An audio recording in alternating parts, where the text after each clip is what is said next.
السلام عليكم ورحمة الله تعالى وبركاته. بسم الله الرحمن الرحيم. والصلاة والسلام على أشرف المرسلين وعلى آله وصحبه أجمعين أما بعد.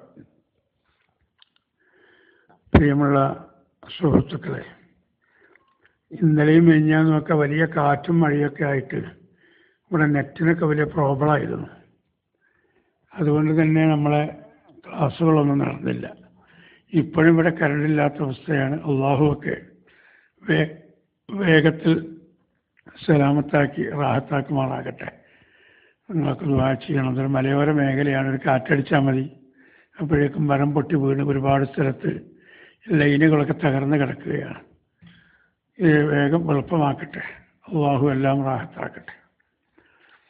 പരിശുദ്ധമായ അഹ്ലുസുന്നത്തി വൽ ജമാഅത്തിന്റെ ആശയ ആദർശ പ്രചരണ രംഗത്ത് പ്രവർത്തിക്കാൻ വേണ്ടിയാണ് സമസ്ത രൂപീകരിച്ചത് എന്ന് എല്ലാവർക്കും അറിയാം. അങ്ങനത്തെ ഒരു പശ്ചാത്തലം നാം അത് നേരത്തെ വിവരിച്ചിട്ടുണ്ട്.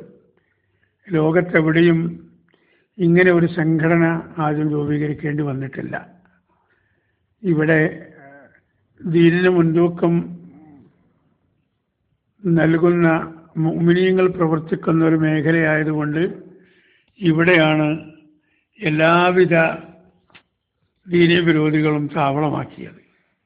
അതുകൊണ്ട് ശാസ്ത്രീയമായി, സാങ്കേതികമായി, കാലത്തിനനുസൃതമായി പ്രവർത്തിക്കേണ്ട ചുറ്റുപാട് ഉണ്ടായപ്പോൾ മഹാന്മാരായിരിക്കുന്ന ആലിമീങ്ങൾ കൂടിയാലോചിച്ചിട്ടാണ് നമ്മുടെ നാട്ടിൽ ഈ സംവിധാനം ഉണ്ടാക്കിയത്.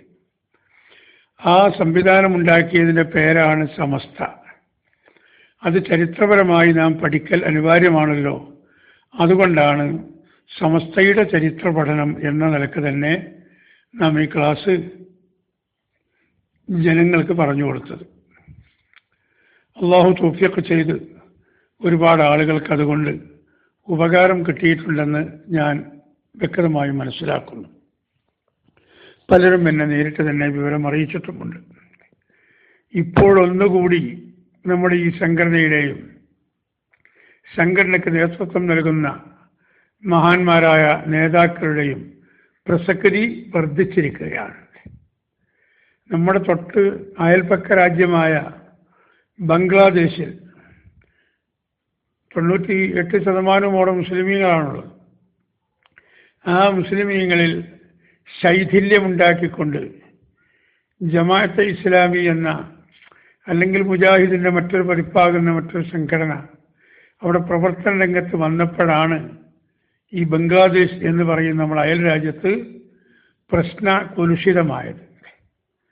ഇപ്പോൾ ഇടയ്ക്ക് നാം കാണുന്നില്ലേ പേപ്പറിൽ യുദ്ധക്കുറ്റം ചുമത്തിക്കൊണ്ട് തൂക്കിക്കൊല്ലാൻ വിധിക്കപ്പെട്ട ആളുകളുടെ ഫോട്ടോ, നല്ല താടി, നല്ല തൊപ്പി, നല്ല ഡ്രസ്സ്, ഇതൊക്കെ ധരിച്ച ഇങ്ങനെയുള്ള ആളുകൾ ഒരു യുദ്ധക്കുറ്റം അവിടെ ചെയ്തോ?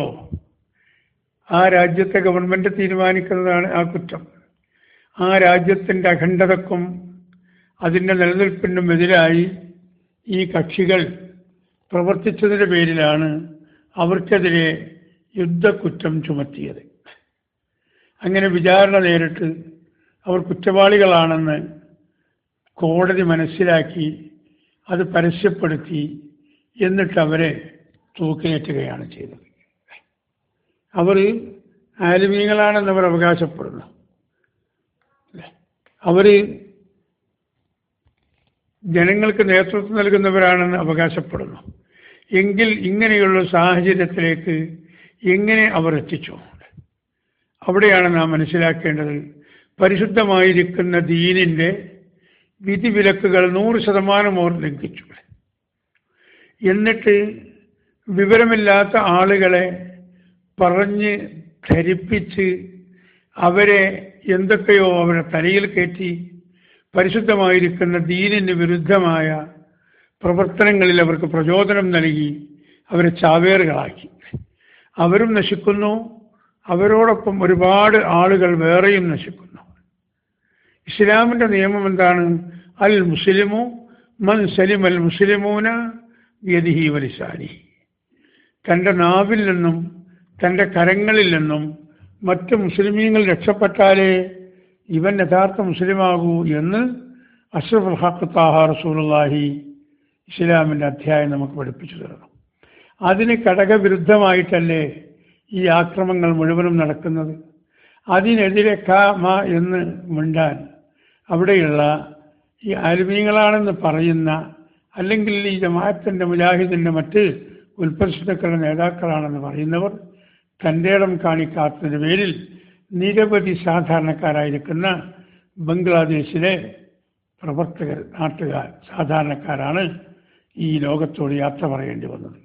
ഞാൻ ഇത്രയും ബംഗ്ലാദേശിൻ്റെ കാര്യം പറഞ്ഞത് അവിടെ നമ്മുടെ നാട്ടിലെ ഉള്ള ആലിമീങ്ങളെപ്പോലെ വേണ്ടതുപോലെ ചുക്കാൻ പിടിക്കാൻ ഒരാളുണ്ടായില്ല. നേതൃത്വം കൊടുക്കാൻ പണ്ഡിതന്മാർ കൂടിയാലോചിച്ചില്ല. അതിൻ്റെ തിക്തത ഫലങ്ങളാണ് നമ്മുടെ അയൽ രാജ്യത്ത് ഇന്ന് നടന്നുകൊണ്ടിരിക്കുന്നത്. എങ്കിൽ ഏകദേശം 90 കൊല്ലങ്ങൾക്ക് മുമ്പ് നമ്മുടെ രാജ്യത്ത് സമാധാനപരമായി ആളുകൾ താമസിക്കുകയും ഏകോദര സഹോദരന്മാരെ പോലെ ഈ രാജ്യത്തുള്ള മുഴുവൻ ആളുകളും ഹിന്ദു, മുസ്ലിം, ക്രൈസ്തവ, ബുദ്ധ, ജൈന ഭേദമന്യേ, അഥവാ ഒറ്റവാക്കിൽ പറഞ്ഞാൽ ജാതി മത ഭേദമന്യേ എല്ലാവരും തോളോട് തോൾ ചേർന്നുകൊണ്ട് കുറേ ആളുകൾ കൃഷിപ്പണി നടത്തുന്നു, കുറേ ആളുകൾ കച്ചവടം ചെയ്യുന്നു, അത്യാവശ്യം ചില ആളുകളൊക്കെ യാത്ര ചെയ്ത് മറ്റു രാജ്യങ്ങളിൽ പോയി അവർ ജോലി ചെയ്തിട്ടോ കച്ചവടം ചെയ്തോ ജീവിക്കുന്നു. കുറേയധികം ആളുകൾ ജനങ്ങളെ നേർവഴിക്കാക്കുന്ന പണ്ഡിതന്മാരായി അവർ പ്രവർത്തിക്കുന്നു. ഇങ്ങനെ നാനാതുറകളിലും എല്ലാവരും പ്രവർത്തിക്കുകയും പണ്ഡിതന്മാരുടെ ഉപദേശ നിർദ്ദേശങ്ങൾ സാധാരണക്കാർ തേടുകയും സാധാരണക്കാരെ ഏകോപിപ്പിച്ചുകൊണ്ട് ഈ രാജ്യത്ത് സമാധാനത്തോടുകൂടി ജീവിക്കുകയും ചെയ്യുന്ന ഏറ്റവും സുന്ദരമായ ഒരു സ്ഥിതിവിശേഷത്തിൽ ബ്രിട്ടീഷുകാരുടെ ചാരനാകുന്ന ഹംഫറിൻ്റെ പ്രവർത്തനം മൂലം നമ്മുടെ രാജ്യത്ത് ശൈഥില്യം വന്നു. ഈ ശൈഥില്യം വരാൻ തുടങ്ങുന്ന സമയത്ത് തന്നെ നല്ല ഭാവനാശേഷിയുള്ള കുശാഗ്ര ബുദ്ധിയുള്ള വേണ്ടുവോളം അള്ളാഹുവിൻ്റെ ഇൽമ കരസ്ഥമാക്കിയ മഹാന്മാരായിരിക്കുന്ന പണ്ഡിതന്മാർ ഇത് നേരത്തെ തന്നെ മണത്തറിഞ്ഞു. ആ മണത്തറിഞ്ഞപ്പോൾ തന്നെ അവരിതിന് പരിഹാരം കണ്ടു. ആ പരിഹാരമാണ് സമസ്ത കേരള ജംഇയ്യത്തുൽ ഉലമ. ആ സമസ്ത കേരള ജംഇയ്യത്തുൽ ഉലമ കേരളത്തിൽ അഥവാ അന്നത്തെ മലബാറിൽ അത് സുശക്തമായി പ്രവർത്തിച്ചു വന്നപ്പോൾ ഈ ഉൽപ്പതിഷ്ണുക്കളുടെ മുഴുവൻ മനക്കോട്ടകളും അത് തച്ച് തകർത്ത് തരിപ്പണമാക്കി. ആ സംഘടനയെങ്ങാനും അന്ന് പ്രവർത്തിക്കാൻ രംഗത്ത് വന്നിട്ടില്ലായിരുന്നുവെങ്കിൽ മറ്റൊരു ബംഗ്ലാദേശിനേക്കാൾ കൂടുതൽ ഏറ്റവും മോശമായൊരവസ്ഥയിലേക്ക് നമ്മുടെ ഈ രാജ്യം എത്തിപ്പെടുമായിരുന്നു.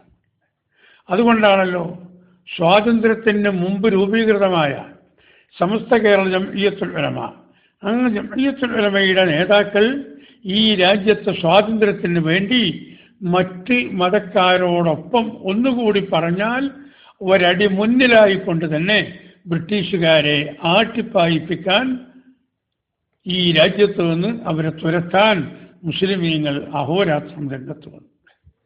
അതുകൊണ്ടാണല്ലോ മഹാനായ വെള്ളിയങ്കോട് ഉമർ ഖാദി ഖദ്ദസല്ലാഹു സിർറഹുൽ അസീസ് മഹാനവർകൾ ഉച്ചൈസ്വരം പ്രഖ്യാപിച്ചില്ലേ, ഈ രാജ്യത്തിൻ്റെ മുതൽ മുഴുവനും കൊള്ളയടിക്കുകയും ഈ രാജ്യത്തെ ജനങ്ങളെയൊക്കെ അടിമകളെപ്പോലെ കാണുകയും ചെയ്യുന്ന വെളുത്ത തൊലിയും കറുത്ത ഹൃദയവുമുള്ള ബ്രിട്ടീഷുകാർക്ക് ഞങ്ങളുടെ നാട്ടിൽ ഞങ്ങൾ താമസിക്കുന്നതിന് നിങ്ങൾക്ക് നികുതി തരാൻ ഞങ്ങൾ തയ്യാറല്ലെന്ന് ഉറക്കെ പ്രഖ്യാപിച്ച ഒരേ ഒരു നേതാവ് മഹാനായ ഉമർ ഖാദി റളിയല്ലാഹു അൻഹു മഹാനവർകളായിരുന്നു.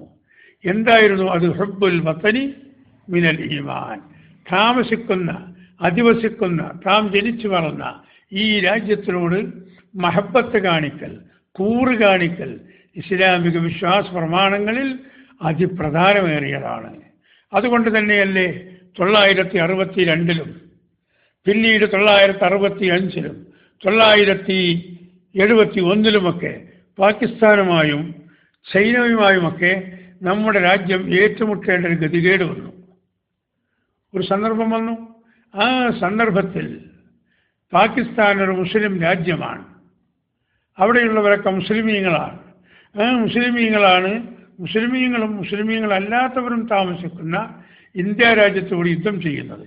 പക്ഷേ നമ്മുടെ പ്രിയങ്കരനായ ഹവിൽദാർ അബ്ദുൽ ഹമീദ് മഹാനവർകൾ ആ യുദ്ധമുഖത്ത് വെച്ച് ഈ രാജ്യത്തിൻ്റെ യശസ്സിന് വേണ്ടി, ഈ രാജ്യത്തിൻ്റെ നിലനിൽപ്പിന് വേണ്ടി പാകിസ്ഥാൻ പട്ടാളത്തോട് പൊരുതി വീരമൃത്യു വരിച്ചുവെങ്കിൽ മുസ്ലിമീങ്ങളുടെ മൊത്തത്തിലുള്ള നയമാണ് ഈ രാജ്യത്തിനെതിരെ ആര് കടന്നാക്രമണത്തിന് വന്നാലും ആ രാജ്യത്തിനെതിരെ നാം പോരാടുക തന്നെ ചെയ്യും. ഒന്നുകൂടി വ്യക്തമായി പറഞ്ഞാൽ, മുസ്ലിമീങ്ങൾ ആരാധിക്കുന്ന, മുസ്ലിമീങ്ങൾ നിസ്കരിക്കുന്ന, ആ നിസ്കാരത്തിൻ്റെ ദിശ കുറിക്കുന്ന ഒരു പോയിന്റിലേക്ക് തിരിയുന്ന സ്ഥലമാണ് പരിശുദ്ധമായിരിക്കുന്ന കഅബ ഷരീഫ്. ആ കഅബ ഷരീഫ് സ്ഥിതി ചെയ്യുന്നത് സൗദി അറേബ്യയിലാണ്. മഹാനായ അന്ത്യപ്രവാചകർ മുഹമ്മദ് മുസ്തഫ സ്വല്ലല്ലാഹു അലൈഹി വസല്ലമ തങ്ങൾ അന്ത്യവിശ്രമം കൊള്ളുന്നത് സൗദി അറേബ്യയിലാണ്. പക്ഷേ ആ രാജ്യം ഇന്ത്യ രാജ്യത്തിനോട് യുദ്ധത്തിന് വന്നാൽ, ഇന്ത്യ രാജ്യത്തിനെ അവർ കീഴടക്കാൻ വന്നാൽ സൗദി രാജ്യത്തോടും ഇവിടെയുള്ള മുസ്ലിമീങ്ങൾ പോരാടും. അവിടെ നമുക്ക് നമ്മുടെ നാടാണ് പ്രശ്നം, നമ്മുടെ രാജ്യമാണ്, നമ്മുടെ രാജ്യത്തിൻ്റെ അഖണ്ഡതയാണ്, ഇവിടുത്തെ ഈ രാജ്യത്തിൻ്റെ സുസ്ഥിരമായ നിലനിൽപ്പാണ് നമ്മുടെ ലക്ഷ്യം. ആ ലക്ഷ്യത്തിന് വേണ്ടി അവസാനത്തെ മുസ്ലിമും വീരമൃത്യു വരിക്കുന്നത് വരെ ഏത് രാജ്യക്കാർ യുദ്ധത്തിന് വന്നാലും അവരോട് നാം പോരാടുക തന്നെ ചെയ്യും. അതാണ് യഥാർത്ഥ മുസ്ലിമീങ്ങളുടെ വിശ്വാസം. അതാണ് സുന്നത്ത് ജമാഅത്ത്. ആ സുന്നത്ത് ജമാഅത്തിനെ പരിപോഷിപ്പിക്കുകയാണ് സമസ്ത കേരള ജംഇയ്യത്തുൽ ഉലമ. ഇപ്പം നിങ്ങളൊന്ന് നോക്ക്, നമ്മുടെ ഈ രാജ്യക്കാരനായ ഒരു മനുഷ്യൻ, ആ മനുഷ്യൻ്റെ വീഡിയോ ക്ലിപ്പ് സോഷ്യൽ മീഡിയയിലൂടെ നിങ്ങൾ പലരും കണ്ടിട്ടുണ്ടായിരിക്കും. മുഹമ്മദ് മുസ്തഫ സ്വല്ലല്ലാഹു അലൈഹി വസല്ലമ തങ്ങളെ ഈ കാലഘട്ടത്തിൽ അംഗീകരിക്കാൻ സാധിക്കയില്ലെന്ന് പച്ചയായി ആ മനുഷ്യൻ പറയുന്നു. ഈ ലോകത്തിന് സമാധാനം തന്ന, ഈ ലോകത്തുള്ള മുഴുവൻ ആളുകൾക്കും ഒരു ഏകോപിച്ച ഒരു ജീവിത ശൈലി കാണിച്ചു തന്ന ഏത് മതക്കാരനാണെങ്കിലും, ഏത് മതത്തിൽ വിശ്വസിക്കുന്നവനാണെങ്കിലും, ഒരു മതത്തിലും വിശ്വസിക്കാത്തവനാണെങ്കിലും അവനൊക്കെ ഇവിടെ ജീവിക്കുവാൻ, ഇവിടെ പ്രവർത്തിക്കുവാൻ, അവൻ്റെ ആദർശമനുസരിച്ച് ഇവിടെ ജീവിക്കുവാൻ അവകാശമുണ്ടെന്ന് പ്രഖ്യാപിച്ച ഒരേ ഒരു മതമാണല്ലോ പരിശുദ്ധമായിരിക്കുന്ന ദീന്. ആ ദീന്, ഇന്ന ദീന ഇൻദല്ലാഹിൽ ഇസ്ലാം എന്ന പരിശുദ്ധമായിരിക്കുന്ന ആ ദീനിനെ ഈ ലോകത്ത് വേണ്ടതുപോലെ പഠിപ്പിച്ചു കൊടുത്ത അന്ത്യപ്രവാചകർ മുഹമ്മദ് മുസ്തഫ സ്വല്ലല്ലാഹു അലൈഹി വസല്ലമ തങ്ങൾ, ഈ പ്രവാചകനെ അംഗീകരിക്കാത്തവർ ആരാണ് ഈ ലോകത്തുള്ളത്? ഈ പ്രവാചകന്റെ അവദാനങ്ങൾ, അതിൻ്റെ പ്രകീർത്തനങ്ങൾ അത് വാഴ്ത്താത്തവർ ആരാണ് ഈ ലോകത്തുള്ളത്? അറിഞ്ഞോ അറിയാതെയോ എല്ലാവരും അത് അംഗീകരിക്കുന്നുണ്ട്. മുസ്ലിമീങ്ങൾ മാത്രമല്ല, മുസ്ലിമീങ്ങളുടെ സുന്നികൾ മാത്രമല്ല, ലോകത്തിൻ്റെ വിവിധ കോണുകളിൽ താമസിക്കുന്ന വിവിധ മതക്കാരും വിവിധ ചിന്താഗതിക്കാരുമായ വിവിധ മേഖലകളിൽ ജീവിക്കുന്ന അതിൽ ഉദ്യോഗസ്ഥന്മാരുണ്ട്, വലിയ വലിയ പ്രൊഫഷണലുകളുണ്ട്, വലിയ ഉന്നത വ്യക്തിത്വങ്ങളുണ്ട്, വലിയ ഓരോ രാജ്യത്തിൻ്റെയും വലിയ വലിയ നേതാക്കളുണ്ട്. എല്ലാവരും ഒരേപോലെ സമ്മതിക്കുന്ന, ഈ ലോകം അംഗീകരിക്കുന്ന ഒരു നേതാവുണ്ടെങ്കിൽ, ഈ 1400 വർഷമായിട്ടും എന്തെങ്കിലും ഒരു കുറവ് കാണിക്കാൻ സാധിക്കാത്തൊരു നേതാവുണ്ടെങ്കിൽ അത് മഹാനായ റസൂലുള്ളാഹി സ്വല്ലല്ലാഹു അലൈഹി വസല്ലമ തങ്ങൾ മാത്രമാണ്. ഇത് ലോകത്തുള്ള എല്ലാവരും അംഗീകരിച്ചൊരു യാഥാർത്ഥ്യവുമാണ്. ഈ യാഥാർത്ഥ്യം അംഗീകരിക്കാത്ത ഒരേ ഒരു കക്ഷികൾ ഈ ലോകത്ത് ജീവിക്കുന്നത് അത് മുജാഹിദാണ്, അത് ജമാഅത്തെ ഇസ്ലാമിയാണ്, അത് തബ്ലീഗാണ്, അത് മറ്റുള്ള പുത്തൻ പ്രസ്ഥാനക്കാരാണ്. ബാക്കിയുള്ളവർ മുഴുവനും മഹാനായിരിക്കുന്ന ഈ പ്രവാചകനെ അംഗീകരിക്കുന്നു. അതുകൊണ്ട് തന്നെ ഒരു മദ്ഹബും അംഗീകരിക്കാത്ത, ഒരു ഇമാമുകളെയും സ്വീകരിക്കാത്ത, ഒരു ഇമാമിൻ്റെ മസ്അലകളും അംഗീകരിക്കാൻ തയ്യാറാകാത്ത മുജാഹിദുകളുടെ തലതൊട്ടപ്പനായിരിക്കുന്ന സാക്കിർ നായിക്ക് അയാൾ ഈ ലോകത്തോട് വിളിച്ചു പറയുന്നു, ഈ കാലത്ത് പ്രവാചകനെ അംഗീകരിക്കാൻ സാധ്യമല്ല എന്ന്. എത്രയധികം ദുഷ്കരമായിരിക്കുന്ന അവസ്ഥയാണ്, എത്രയധികം മോശമായ അവസ്ഥയാണിത്. ഈ ചിന്താഗതിയിലേക്ക് അദ്ദേഹത്തെ എത്തിച്ചത് മുഹമ്മദ് ബിൻ അബ്ദുൽ വഹാബിന്റെ ചിന്താഗതിയാണ്. അവർ ഈ ലോകത്ത് ആദ്യം തുടങ്ങിയത് റിയാദിൽ നിന്നും പടയോട്ടം നടത്തി. അവർ മക്കയിലെത്തി. പരിശുദ്ധമായിരിക്കുന്ന കഅബ ഷരീഫിന്റെ ഉള്ളിലുണ്ടായിരുന്ന അമൂല്യമായിരിക്കുന്ന വസ്തുക്കൾ മുഴുവനും കൊള്ളയടിച്ചു. നിരപരാധികളായിരിക്കുന്ന ഒരുപാട് ആളുകളെ കൊന്നൊടുക്കി. എന്നിട്ട് മദീനയിലേക്ക് പലായനം ചെയ്തു. അവിടെയും അക്രമങ്ങൾ കാണിച്ചു, ഒരുപാട് ആളുകളെ കൊന്നൊടുക്കി. അതിന്റെ പിൻഗാമികളാണ് ഈ വഹാബികൾ. ആ വഹാബിയത്ത് തലയിൽ കയറിയവനാണ് ഈ സാക്കിർ നായിക്. അതുകൊണ്ടാണ് അദ്ദേഹം വിളിച്ചു പറയുന്നത്, പ്രവാചകരായ മുഹമ്മദ് മുസ്തഫ സ്വല്ലല്ലാഹു അലൈഹി വസല്ലമ തങ്ങളെ ഈ കാലത്ത് അംഗീകരിക്കാൻ പറ്റുകയില്ല. പിന്നെ ആരെയാണ് അംഗീകരിക്കേണ്ടത്?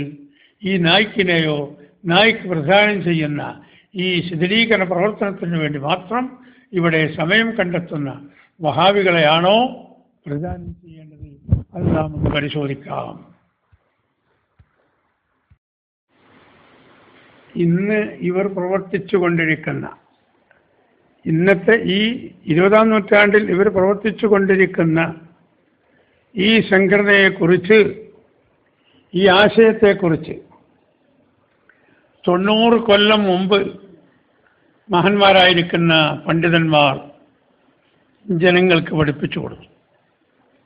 ഈ സംഘം ഇവിടെ പ്രവർത്തിക്കുന്നത് മുസ്ലിമീങ്ങൾക്ക് വേണ്ടിയല്ല, മുസ്ലിമീങ്ങൾക്ക് നാശമുണ്ടാക്കാനേ ഇത് വഴിവെക്കൂ. മുസ്ലിമീങ്ങളുടെ പുരോഗതി തടയാനേ ഇവിടെ പ്രവർത്തനം കാരണമാകൂ. ദീനിനൊരു പുരോഗതി ഉണ്ടാവുകയില്ലെന്ന് മാത്രമല്ല, ഇവിടെ അധിവസിക്കുന്ന മുസ്ലിമീങ്ങൾക്കും വലിയ വിപത്ത് ഇതുകൊണ്ടുണ്ടാകും. പ്രിയമുള്ള സഹോദരന്മാർ, ശരിക്കും ശ്രദ്ധിക്കണം. ഇന്ന് ഈ പ്രസ്ഥാനം അഥവാ ഈ രാജ്യത്ത് അനൈക്യം മാത്രം ഉണ്ടാക്കാൻ വേണ്ടി ഉടലെടുത്ത ഈ പ്രസ്ഥാനം ഇന്ന് ഈ രാജ്യത്തെ നിയമപാലകരുടെ നിരീക്ഷണത്തിലാണ്. അവരുടെ കണ്ണുകൾ ഉദ്യോഗസ്ഥന്മാരുടെ, ഐബിയുടെ, റോയുടെ, അതുപോലെയുള്ള ഏതൊക്കെ ഉദ്യോഗസ്ഥ മേഖലയുണ്ടോ അവരുടെയൊക്കെ കണ്ണുകൾ, അവരുടെ കാതുകൾ ഈ പ്രസ്ഥാനത്തെ പിന്തുടരുകയാണ്. എന്തേ കാരണം? ഇവർക്കൊന്നും സുതാര്യമല്ല, ഒരു കാര്യവും സുതാര്യമല്ല. പരിശുദ്ധമായിരിക്കുന്ന ഖുർആൻ പഠിപ്പിച്ചു കൊടുക്കാൻ, ആ ഖുർആനിൻ്റെ നിർവചനങ്ങൾ സാധാരണക്കാരായ ആളുകൾക്ക് അവർ ഹൃദയത്തിലേക്ക് എത്തിച്ചു കൊടുക്കാൻ എന്ന പേര് പറഞ്ഞ് ഖുർആൻ ക്ലാസ് സംഘടിപ്പിക്കുന്നു. ഖുർആനിനെ ഇവർ അവമതിക്കുന്നു. ആ ഖുർആൻ ക്ലാസിൻ്റെ പേരിൽ ഇവരിവിടെ വിഘടനവാദത്തിന് നേതൃത്വം നൽകുന്നു. അതാണല്ലോ ഇപ്പോൾ കാസർഗോഡ് ജില്ലയിലെ തൃക്കരിപ്പൂർ ഉടുമ്പന്തല സ്വദേശി റാഷിദൊക്കെ ഒരുപാട് ആളുകളെ സംഘടിപ്പിച്ചത് ഖുർആൻ ക്ലാസ് എടുക്കുക എന്ന പേരിലാണ്. ഖുർആൻ ക്ലാസ് അവരിങ്ങനെ ഖുർആൻ ക്ലാസ്സിലാക്കി കൊടുക്കലാണ്. ആ ഖുർആൻ ഇങ്ങനെ ക്ലാസ്സിലാക്കി കൊടുത്തപ്പോൾ ഇന്ന് അതിൻ്റെ ആ അനുഭാവികൾ, അതിന് പങ്കെടുത്തവർ, അവരുടെ കുടുംബങ്ങൾ അവരിങ്ങനെ വിരൽ കടിക്കുകയാണ്. അവരുടെ വീടുകളിൽ നിന്ന് സമാധാനമില്ല, സ്വൈരമില്ല, സ്വസ്ഥതയില്ല. ഇവിടെ കേരള പോലീസ് ഒന്ന് കയറി ഇറങ്ങി അന്വേഷിക്കുമ്പോഴേക്കും മറ്റ് അന്വേഷണ ഏജൻസികൾ അതിൻ്റെ ബാക്കിൽ വരുന്നു. അത് കഴിയുമ്പോഴേക്കും വേറെ അന്വേഷണ ഏജൻസികൾ വരുന്നു. എന്തേ കാരണം? ജീവിതം സുതാര്യമല്ല. അവർ ഇസ്ലാമിക പ്രവർത്തനം എന്ന പേരിൽ നടത്തുന്ന പ്രവർത്തനങ്ങൾ സംശയത്തോടുകൂടി ആളുകൾ നോക്കുന്നു. അവിടെയാണ് പ്രിയപ്പെട്ട സഹോദരന്മാരെ, അഭിമാനപുരസ്സരം അന്തസ്സോടെ തല ഉയർത്തിക്കൊണ്ട് സുന്നത്ത് ജമാഅത്തിന്റെ പ്രവർത്തകന്മാർക്ക് ഉറക്കെ വിളിച്ചു പറയാൻ കഴിയും. ലക്ഷക്കണക്കിന് മെമ്പർമാരുള്ള, കേരളത്തിൽ മാത്രം 7000-ലധികം യൂണിറ്റുകളുള്ള സുസംഘടിതമായിരിക്കുന്ന ഈ പ്രസ്ഥാനത്തിൻ്റെ ഏതെങ്കിലും ഒരു യൂണിറ്റിലെ പ്രവർത്തകരെക്കുറിച്ച് എന്തെങ്കിലും ഒരു സംശയം ഇന്ത്യ രാജ്യത്തുള്ള ഒരു ഏജൻസിക്കും ഇല്ല. കാരണം നമ്മുടെ പ്രവർത്തനം സുതാര്യമാണ്. നമ്മുടെ നേതാക്കളുടെ ആഹ്വാനങ്ങൾ അത് ഇവിടെ എല്ലാവരും വേണ്ടതുപോലെ മനസ്സിലാക്കിയവരാണ്. തീവ്രവാദത്തിനും ഭീകരവാദത്തിനും വിഘടനവാദത്തിനും ഇസ്ലാമിൽ ഒരിക്കലും സ്ഥാനമില്ലെന്ന് ഈ പ്രവർത്തനം ഇവിടെ ഇങ്ങനെ കേട്ട് കേൾവി തുടങ്ങിയ സമയം മുതൽ തന്നെ നമ്മുടെ മഹാന്മാരായിരിക്കുന്ന നേതാക്കൾ ആ പ്രവർത്തനങ്ങൾക്കെതിരെ ജനങ്ങളെ ബോധവൽക്കരിക്കാൻ തുടങ്ങി. അതുകൊണ്ട് തന്നെ ഒരു സുന്നി പ്രവർത്തകനും ബോംബ് നിർമ്മിക്കാൻ പോകില്ല. ഒരു സുന്നി പ്രവർത്തകനും ഒരാളുടെ തലയിലേക്ക് കല്ല് വലിച്ചെറിയുകയില്ല. ഒരു സുന്നി പ്രവർത്തകനും പട്ടികയുടെ തലയിൽ ആണി തറച്ചുകൊണ്ട് ആരെയും ആക്രമിക്കാൻ പോവുകയില്ല. ഒരു സുന്നി പ്രവർത്തകനും തോർത്തുമുണ്ടിൽ കല്ല് കെട്ടി ആരെയും അടിക്കാൻ പോവുകയില്ല. ഇതൊന്നും ചെയ്യുന്നവർ സുന്നികളല്ല, യഥാർത്ഥ മുസ്ലിങ്ങളും അല്ല. അപ്പോൾ ചിലർക്കൊരു സംശയമുണ്ടാകും, എങ്കിൽ മാറാടിനടുത്ത് ബോംബ് നിർമ്മിച്ചില്ലേ, അവർ മുസ്ലിമീങ്ങളല്ലേ, അവർ സുന്നികളുടെ പേരിൽ അറിയപ്പെടുന്നവരല്ലേ? യഥാർത്ഥ സുന്നികളാരും എവിടെയും ബോംബ് നിർമ്മിക്കൂല. ഒരാളുടെ വീട്ടിലേക്കും ബോംബെറിയാൻ തീരുമാനിക്കുകയില്ല. അതിന് ഒത്താശ ചെയ്തു കൊടുക്കില്ല ആരും. ഒരു സുന്നിയും ഒരു മുസ്ലിമും ഒരു പള്ളിയും ഒരു മദ്രസയും കത്തിക്കുകയില്ല, അമ്പലവും കത്തിക്കുകയില്ല, ചർച്ചും കത്തിക്കുകയില്ല, ഒന്നിനെ കൊള്ളയും ആക്രമിക്കാൻ പോവുകയില്ല. ഒരു യഥാർത്ഥ മുസ്ലിം മറ്റൊരു മതവിശ്വാസിയുടെ വിശ്വാസ ആചാരങ്ങളെ ചോദ്യം ചെയ്യുകയില്ല. അമ്പലത്തിലേക്ക് തൊഴാൻ പോകുന്ന, ചർച്ചിൽ കുമ്പിടാൻ പോകുന്ന ഒരു മതവിശ്വാസിയെയും ഒരു യഥാർത്ഥ മുസ്ലിമും പരിഹസിക്കുകയില്ല, കളിയാക്കുകയില്ല. ഒരു ആരാധനാലയങ്ങളെയും മലിനപ്പെടുത്താൻ ഒരു യഥാർത്ഥ മുസ്ലിം ഒരിക്കലും അവൻ്റെ മനസ്സ് സമ്മതിക്കുകയില്ല. എങ്കിൽ സുന്നികളാണെന്ന് അവകാശപ്പെടുന്നവർ പരിശുദ്ധമായിരിക്കുന്ന നമ്മുടെ വേദഗ്രന്ഥമാകുന്ന ഖുർആൻ കത്തിച്ചു. ആ ഖുർആൻ പഠിപ്പിക്കാൻ വേണ്ടി അവിടെയുള്ള ആളുകൾ നിർമ്മിച്ച ബിൽഡിംഗ് അവർ കത്തിച്ചു.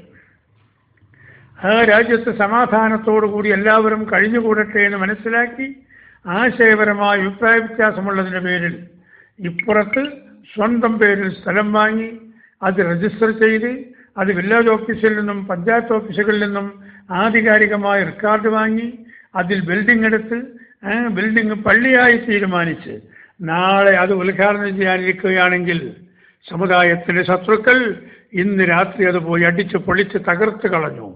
ഇത് ഒരു യഥാർത്ഥ മുസ്ലിം ചെയ്യുന്നതല്ല. അതിന് നമ്മുടെ നാട്ടിൽ ഒരു അമ്പലം ഒരാളെടുക്കുകയാണെങ്കിൽ അതും ചെയ്യാൻ പാടില്ല. മുസ്ലിം ഭൂരിപക്ഷ പ്രദേശത്താണ് ഒരു 4-5 ഹൈന്ദവ സഹോദരന്മാർ താമസിക്കുന്ന അവരുടെ അടുക്കൽ അവർ ചെറിയൊരു കോവിലകമോ അല്ലെങ്കിൽ ഒരു അമ്പലമോ അവർ എടുക്കുകയാണെങ്കിൽ ആ അമ്പലം എടുക്കുന്നതിനെ എതിർക്കുവാനോ അതിനെ പൊളിക്കുവാനോ അതിനെ നാശമാക്കുവാനോ മുസ്ലിമീങ്ങൾ ഒരിക്കലും മെനക്കെടാറില്ല, മെനക്കെടുകയുമില്ല. അതാണ് യഥാർത്ഥ മുസ്ലിം, അതാണ് യഥാർത്ഥ സുന്നി.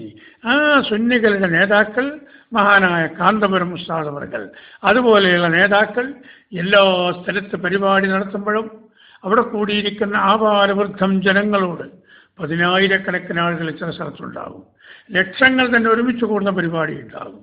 ആ പരിപാടികളിലൊക്കെ പറയുന്ന പ്രിയപ്പെട്ട സഹോദരന്മാരെ, ആരും നിയമം കയ്യിലെടുക്കരുത്, ആരും അക്രമകാരികളാകരുത്, ആരും ഭീകരവാദികളാകരുത്, വിഘടനവാദികളാകരുത്, തീവ്രവാദികളാകരുത്, ചാവേറുകളാകരുത്.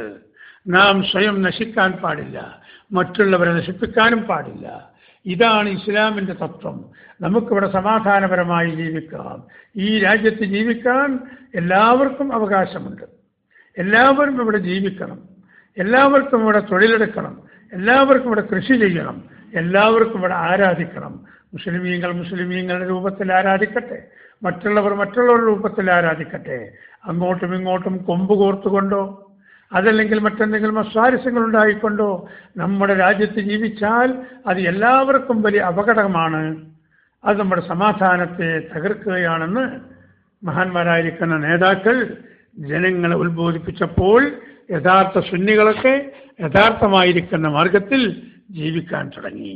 അതിൽ നിന്നും വിഘടിച്ചു പോയ, ഇത് ഞങ്ങൾ അംഗീകരിക്കയില്ലെന്ന് പറയുന്ന, ദീനിനെ അംഗീകരിക്കാത്ത, ദീനിൻ്റെ പ്രവാചകൻ അംഗീകരിക്കാത്ത ഈ ഉൽപ്പതിഷ്ണുക്കൾ എന്ന് അവകാശപ്പെടുന്ന പുരോഗമനവാദികളാണെന്ന് പറയുന്ന ഈ 20-ാം നൂറ്റാണ്ട് പോയിട്ട് 6-ാം നൂറ്റാണ്ടിൻ്റെയും പിന്നിൽ ജനിക്കേണ്ടിയിരുന്ന അത്രമാത്രം ക്രൂര മനോഭാവമുള്ള വഹാബി മൗദൂദി പോലെയുള്ള പരീക്ഷകൾ, അവർക്ക് ഓശാന പാടുന്ന സുന്നികളാണെന്ന് പറയുന്ന ഇമിറ്റേഷൻ സുന്നികളാകുന്ന ചേളാരികൾ, അവർക്കും ഒത്താശ പാടുന്ന രാഷ്ട്രീയക്കാരായിരിക്കുന്ന ആളുകൾ എത്ര സന്തോഷത്തോടു കൂടിയാണ് അവരൊക്കെ ഇപ്പം രംഗത്ത് വന്ന് എന്തിന് സാക്കിർ നായിക്കിനെ കുറ്റം പറയണം, എന്തിന് അദ്ദേഹത്തിൻ്റെ പ്രവർത്തനത്തെ ചോദ്യം ചെയ്യണം എന്നൊക്കെ വലിയ വായി വെച്ച് 1.5 മീറ്റർ നാവ് പുറത്തേക്കിട്ടുകൊണ്ട് പ്രസ്താവനകൾ ഇറക്കുവാനും പത്രസമ്മേളനം നടത്തുവാനും ഈ രാഷ്ട്രീയക്കാരും അവരോടൊട്ടി നിൽക്കുന്ന ഇമിറ്റേഷൻ സുന്നികളും ഈ പല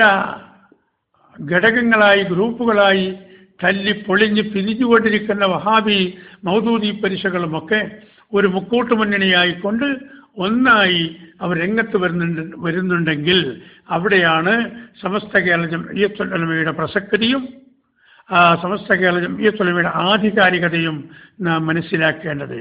അതുകൊണ്ട് പ്രിയമുള്ള സഹോദരന്മാരെ, നാം പ്രവർത്തിച്ചു കൊണ്ടിരിക്കുന്ന, നാം അണിനിരന്നുകൊണ്ടിരിക്കുന്ന, നാം ഇന്ന് അധ്വാനിച്ചു കൊണ്ടിരിക്കുന്ന ഈ സംഘടനയും ആ സംഘടനയുടെ പ്രവർത്തനവും അൽഹംദുലില്ലാഹ് 100% ഇന്ത്യ രാജ്യം ആര് ഭരിച്ചാലും, ഏത് മോദി ഭരിച്ചാലും അല്ല അതിൻ്റെ അപ്പുറത്തുള്ള അദ്വാനി ഭരിച്ചാലും അല്ല മറ്റേതെങ്കിലും ആളുകൾ ഭരിച്ചാലും, ആരോ ഭരിക്കട്ടെ, ആര് ഭരിച്ചാലും അവരുടെയൊക്കെ മുന്നിൽ ഒരു തുറന്ന പുസ്തകം കണക്കെ നമ്മുടെ ആശയവും ആദർശവും തുറന്നു വെക്കാൻ നമുക്ക് സാധിക്കും. അതുകൊണ്ട് തന്നെ സുന്നത്ത് ജമാഅത്തിന്റെ പണ്ഡിതന്മാരെയും സുന്നത്ത് ജമാഅത്തിന്റെ നേതാക്കളെയും അപാലവൃദ്ധം അനുയായികളെയും 100% അവർ വിശ്വസിക്കുന്നു. അവർ ആ വിശ്വാസം കണക്കിലെടുത്തുകൊണ്ട് തന്നെ നമ്മളോട് അവർ പെരുമാറുന്നു. ആ വിശ്വാസത്തിന് കോട്ടം തട്ടുന്ന ഒരു വാക്കും ഒരു പ്രവർത്തനവും നമ്മുടെ ഭാഗത്തുനിന്നുണ്ടായിക്കൂടാ. അത് വിഘടനവാദവും ഈ ചാവേർ അക്രമവും അത് ബംഗ്ലാദേശിലായാലും പാകിസ്ഥാനിലായാലും ചൈനയിലായാലും 100% ഹിന്ദു രാഷ്ട്രമാകുന്ന നേപ്പാളിലായാലും എവിടെയായിരുന്നാലും ഒരു മനുഷ്യനും അങ്ങനെ അനാവശ്യമായി കൊല ചെയ്യപ്പെടരുത്. ഒരു മനുഷ്യനെയും ദ്രോഹിക്കരുത്. ഹിന്ദു ആയാലും മുസ്ലിം ആയാലും ക്രിസ്ത്യാനിയായിരുന്നാലും എല്ലാവരും മനുഷ്യരാണ്. എല്ലാവരുടെ സ്ഥലങ്ങളിലും ഓടുന്ന ഒരേ രക്തമാണ്. അത് നാം മാനിക്കുക തന്നെ വേണം. എന്നെങ്കിലേ നമ്മുടെ ഈമാൻ പൂർത്തിയാവുകയുള്ളൂ. അതുകൊണ്ട് വിഘടനവാദികൾ കുരക്കട്ടെ. അത് സാക്കിർ നായിക്കായിരുന്നാലും അതിനെ പിന്തുണക്കുന്ന ഏതെങ്കിലും ബഷീറാണെങ്കിലും അല്ലെങ്കിൽ മജീദാണെങ്കിലും അല്ലെങ്കിൽ ചേളാരികളാണെങ്കിലും അല്ലെങ്കിൽ വഹാബികളാണെങ്കിലും ആരും ആകട്ടെ, അവരൊക്കെ ഒന്നായി കൂടിയിരുന്ന് കുരച്ച് ചങ്ക് പൊട്ടട്ടെ. നമുക്ക് ആ ഭാഗം ശ്രദ്ധിക്കേണ്ട ആവശ്യമില്ല. നമ്മുടെ വിശ്വാസ ആദർശത്തിൽ അധിഷ്ഠിതമായി നമ്മുടെ പ്രവർത്തനവുമായി നാം സജീവമായി സധൈര്യം മുന്നോട്ട് നീങ്ങുക. നിശ്ചയമായും വിജയം നമുക്ക് സുനിശ്ചിതമാണ്.